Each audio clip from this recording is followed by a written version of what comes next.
A body is thrown with initial velocity v naught, वैसे तो हम यू यूज़ करते हैं but here it is given as initial velocity v naught of the projectile. अब suppose कर दिया आपने ऐसे फेंका and projectile goes like this and falls like this, है ना, ऐसे।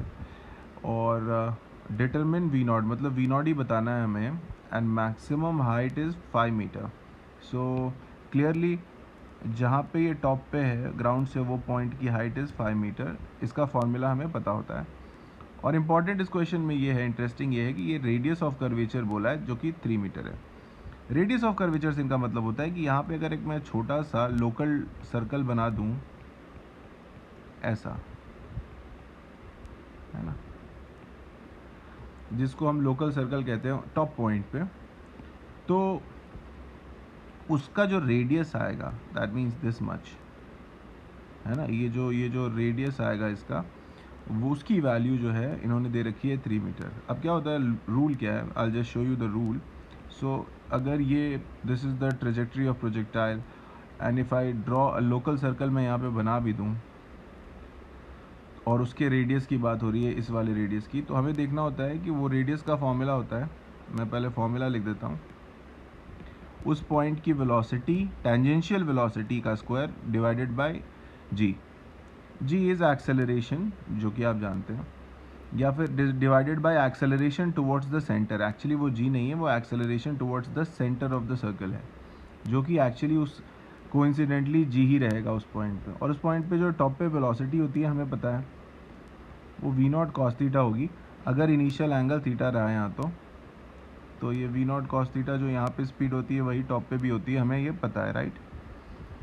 तो मतलब पहले मैं रेडियस ठीक से लिख दूँ कि रेडियस का आंसर होगा वी नॉट कॉस थीटा का स्क्वायर बाई जी, किस पॉइंट पे, टॉप पॉइंट पे, है ना। अब देखते हैं, एक और चीज़ हमें पता है इस क्वेश्चन में कि जो मैक्सिमम हाइट है वो गिवन है ना, वो भी अगर इनिशियल स्पीड वी नॉट है तो वर्टिकल इनिशियल कंपोनेंट होगा वी नॉट साइन थीटा। और मैक्सिमम हाइट के फॉर्मूले में यही होता है use, v naught square sine square theta by 2g। I hope you know this formula, है ना, it's a very simple formula. So यहाँ से मैं अगर 2g को इधर भेज दूँ h की साइड में और वी नॉट का या वी नॉट साइन थीटा की वैल्यू निकालूँ तो वो 2g h का रूट हो जाएगा, क्योंकि यहाँ से लेफ्ट हैंड साइड से स्क्वायर हटाऊँगा मैं।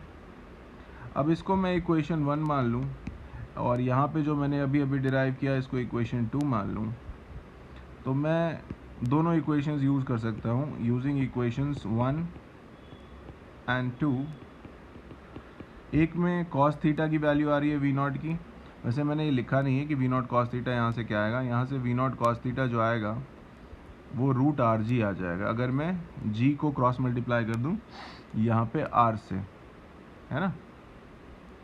तो अब तो दोनों ही आ गए, तो what I can do is I can add both of them, v naught square cos square theta कर देता हूँ और उसमें जोड़ देता हूँ v naught square sine square theta. एक आया cos square theta root R g है तो उसका स्क्वायर आर जी होगा, और यहाँ पे v not sine theta under root 2gh है जिसका square 2g,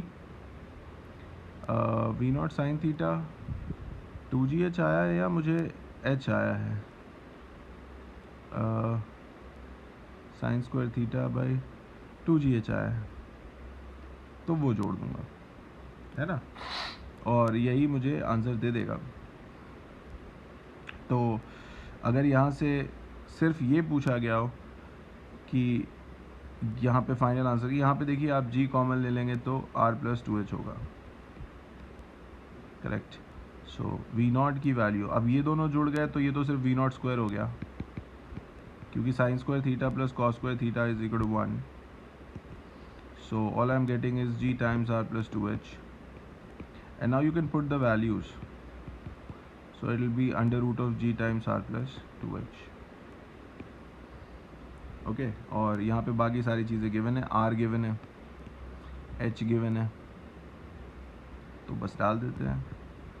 10 times r was 3 and 2h is 2 into 5, so 13, so this is coming out to be root 130 meters per second, which will be the answer to this question. Thank you.